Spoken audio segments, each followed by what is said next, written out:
तो दोस्तों आज हम राजस्थान वन रक्षक के लिए 50 इम्पोर्टेंट प्रश्नों के बारे में बात करेंगे और ये सभी प्रश्न मोस्ट इम्पोर्टेंट सिलेक्टेड प्रश्न और परीक्षा में आने लायक प्रश्न, इसलिए वीडियो में अंत तक बने रहे। तो चलो वीडियो को शुरू करते हैं।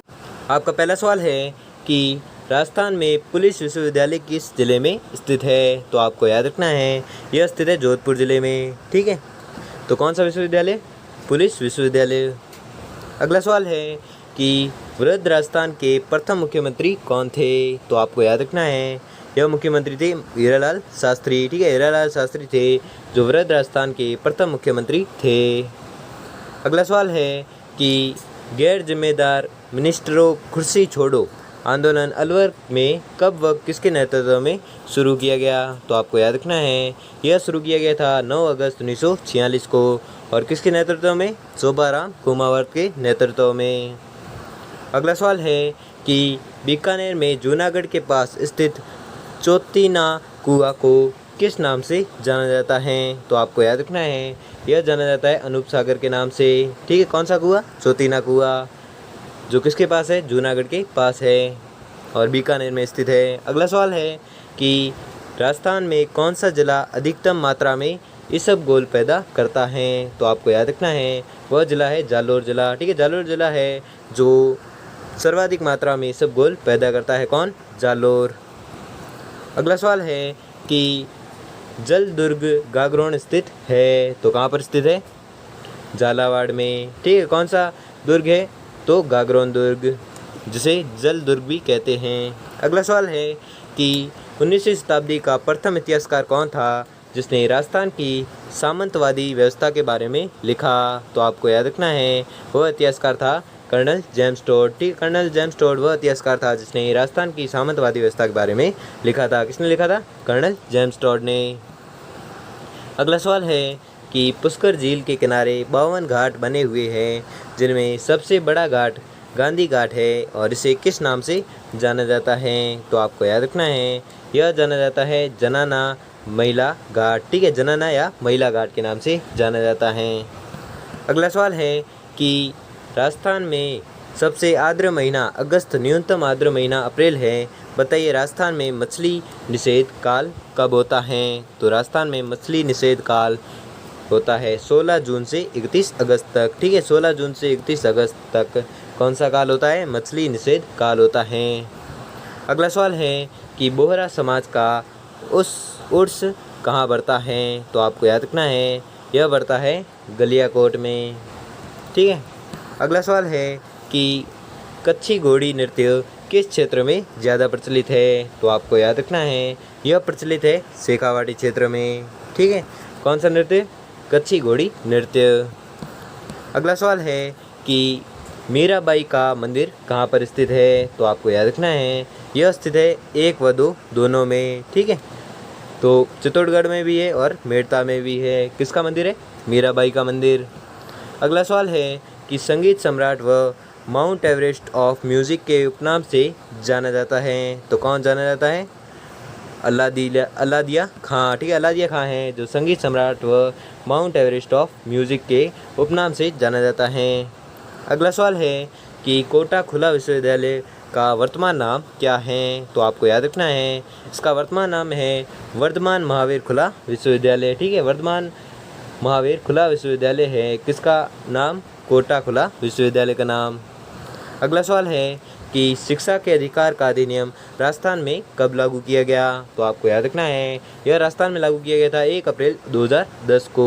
ठीक है, कौन से किसके अधिकार का अधिनियम? शिक्षा के अधिकार का अधिनियम। अगला सवाल है कि राजस्थान में डबोक एयरपोर्ट कहाँ पर स्थित है। तो आपको याद रखना है यह स्थित है उदयपुर जिले में। ठीक है, तो कौन सा एयरपोर्ट है? डबोक एयरपोर्ट। अगला सवाल है कि सनसेट के दृश्य निहारने के लिए पर्यटक को राजस्थान के किस नगर में जाना चाहिए। तो यह जाना चाहिए माउंट आबू में। ठीक है, सनसेट के दृश्य निहारने के लिए पर्यटक को राजस्थान के किस नगर में जाना चाहिए। तो आपको याद रखना है माउंट आबू में। माउंट आबू कहाँ पर है? सिरोही में है। अगला सवाल है कि राजस्थान में हस्ताक्षर वाला एकमात्र अभिलेख किसे माना जाता है। तो आपको याद रखना है यह माना जाता है बेणेश्वर अभिलेख को। ठीक है, अगला सवाल है कि राजस्थान का कश्मीर किसे कहा जाता है, तो आपको याद रखना है राजस्थान का कश्मीर कहा जाता है उदयपुर को।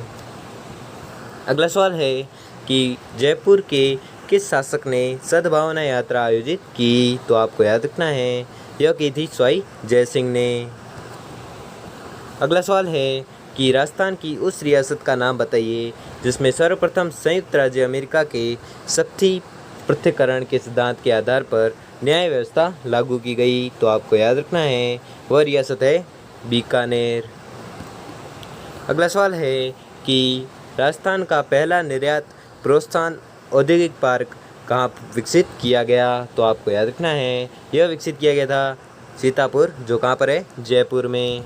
अगला सवाल है कि राजस्थान के भौगोलिक क्षेत्र को किस वर्ष राजस्थान का नाम दिया गया, तो आपको याद रखना है यह दिया गया था 26 जनवरी 1950 को। ठीक है, 26 जनवरी 1950 को राजस्थान नाम दिया गया। अगला सवाल है कि गरासिया जनजाति के लोग राजस्थान के किस इलाके में पाए जाते हैं, तो आपको याद रखना है यह पाए जाते हैं आबू रोड, जो कहाँ पर है सिरोही में। कौन सी जनजाति? गरासिया जनजाति। अगला सवाल है कि शुष्क वन अनुसंधान संस्थान कहाँ पर स्थित है, तो आपको याद रखना है यह स्थित है जोधपुर जिले में। अगला सवाल है कि राज्य में भूमि एवं भवन कर कब समाप्त किया गया, तो आपको याद रखना है यह समाप्त किया गया था। इसका तो एग्जैक्ट उत्तर आप मेरे को पता नहीं है, इसलिए आप यह उत्तर कमेंट बॉक्स में बताएं। ठीक है, तो राज्य में भूमि एवं भवन कर कब समाप्त किया गया ये कमेंट में ज़रूर बताएं। ठीक है, अगला देखते हैं। अगला सवाल है कि राजस्थान से गुजरने वाली राष्ट्रीय राजमार्गों की संख्या कितनी है, तो आपको याद रखना है यह संख्या है 19। ठीक है, राष्ट्रीय राजमार्गों की संख्या कितनी है? 19, जो राजस्थान से गुजरते हैं। अगला सवाल है कि मारवाड़ सत्याग्रह दिवस कब मनाया जाता है, तो आपको याद रखना है यह मनाया जाता है 26 जुलाई 1952 को। ठीक है, कौन सा दिवस? मारवाड़ सत्याग्रह दिवस। अगला सवाल है कि राष्ट्रीय ऊँट अनुसंधान केंद्र कहाँ पर स्थित है, तो आपको याद रखना है यह स्थित है जोड़ बीज, जो कहाँ पर है बीकानेर में। अगला सवाल है कि राजस्थान में पंचायत समिति का प्रधान अपना इस्तीफा किसे देता है, तो आपको याद रखना है यह देता है जिला प्रमुख को। ठीक है, अगला सवाल है कि माणिक्य लाल वर्मा आदिम जाति शोध संस्थान कहाँ पर स्थित है, तो आपको याद रखना है यह स्थित है उदयपुर में। ठीक है, कौन सा संस्थान? माणिक्य लाल वर्मा आदिम जाति शोध संस्थान कहाँ पर स्थित है? उदयपुर में। अगला सवाल है कि 2011 की जनगणना के अनुसार राजस्थान की जनसंख्या कितनी है, तो आपको याद रखना है राजस्थान की जनसंख्या है 6.86 करोड़ है। ठीक है, लगभग 6.86 करोड़ है, जिसमें 85 लिखा हुआ है, यानी कि जैसे कि 6.86 करोड़ के जो भी करीब आएगा वो इसका उत्तर हो जाएगा। तो कितनी जनसंख्या है? 6.85 करोड़ या 6.86 करोड़, जो भी आंसर हो। ठीक है, जो राजस्थान की जनसंख्या है। अगला सवाल है कि पशु पक्षियों को महत्व देने वाली स्कूल ऑफ पेंटिंग का नाम है, तो आपको याद रखना है उसका नाम है बूंदी शैली। ठीक है, अगला सवाल है कि घूमर नृत्य किस त्यौहार पर किया जाता है, तो आपको याद रखना है यह किया जाता है गणगौर त्यौहार पर। ठीक है, गणगौर त्यौहार पर कौन सा नृत्य किया जाता है, तो आपको याद रखना है घूमर नृत्य किया जाता है। अगला सवाल है कि गरीबी हटाओ का नारा सर्वप्रथम किसने दिया, तो आपको याद रखना है यह दिया था इंदिरा गांधी ने। ठीक है, इंदिरा गांधी ने नारा दिया था क्या? गरीबी हटाओ। अगला सवाल है कि बैंक ऑफ राजस्थान का विलय किस बैंक में किया गया, तो आपको याद रखना है यह किया गया था आईसीआईसीआई बैंक में किया गया था। अगला सवाल है कि आदिवासी सभ्यता में लोकाई का आशय है, तो लोकाई का आशय क्या है? मृत्यु भोज। अगला सवाल है कि किस वृक्ष को थार का कल्प वृक्ष कहा जाता है, तो आपको याद रखना है थार का कल्प वृक्ष कहा जाता है खेजड़ी को। अगला सवाल है कि पीवड़ा प्रजाति है, तो आपको याद रखना है पीवड़ा प्रजाति है सांप की। अगला सवाल है कि किस अभिलेख ने महाराणा कुंभा के लेखन पर प्रकाश डाला, तो आपको याद रखना है यह डाला था कुंभलगढ़ शिलालेख ने। ठीक है, कुंभलगढ़ शिलालेख ने महाराणा कुंभा के लेखन पर प्रकाश डाला था। अगला सवाल है कि धरती दोहरा रही गीत के रचयिता कौन थे, तो आपको याद रखना है यह रचयिता थे कन्हैयालाल सेठिया, जिन्होंने गीत लिखा था क्या? धरती दोहरा रही या रचना की थी। अगला सवाल है कि कूच मादी आखर ग्रंथ के लेखक है, तो आपको याद रखना है यह लेखक है रामेश्वर दयाल श्रीमाली, जो कूच मादी आखर ग्रंथ के लेखक है। अगला सवाल है कि चीनी यात्री हवेन सांग ने बीनमाल को क्या नाम दिया, तो आपको याद रखना है बीनमाल को नाम दिया पोलो मिलो। अगला सवाल है कि 1809 में ईस्वी में मराठा सरदारों द्वारा किस झील का पुनरुद्धार करवाया गया, तो आपको याद रखना है यह करवाया गया था पुष्कर झील का।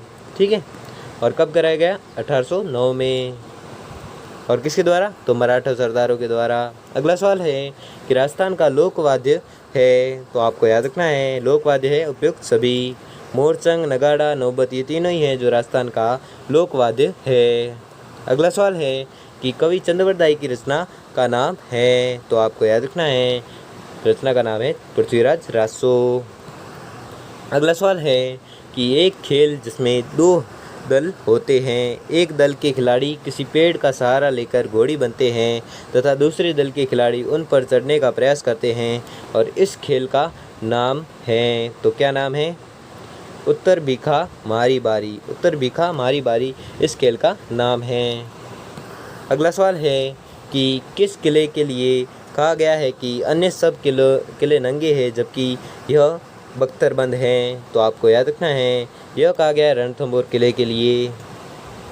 अगला सवाल है कि 84 खंभों की छतरी कहाँ पर स्थित है, तो आपको याद रखना है यह स्थित है बूंदी जिले में। ठीक है, बूंदी जिले में कौन सी छतरी स्थित है? तो 84 खंभों की छतरी स्थित है कहाँ पर? बूंदी जिले में। अगला सवाल है कि 1705 ईस्वी में गुरु गोविंद सिंह ने किस झील के पास गुरु ग्रंथ साहिब का पाठ करवाया, तो आपको याद रखना है यह पाठ करवाया पुष्कर झील के पास। ठीक है, तो दोस्तों आपको वीडियो कैसा लगा हमें कमेंट बॉक्स में कमेंट करके ज़रूर बताएं, और अगर आपको वीडियो अच्छा लगा हो तो वीडियो को लाइक और चैनल को सब्सक्राइब कर लीजिए। धन्यवाद।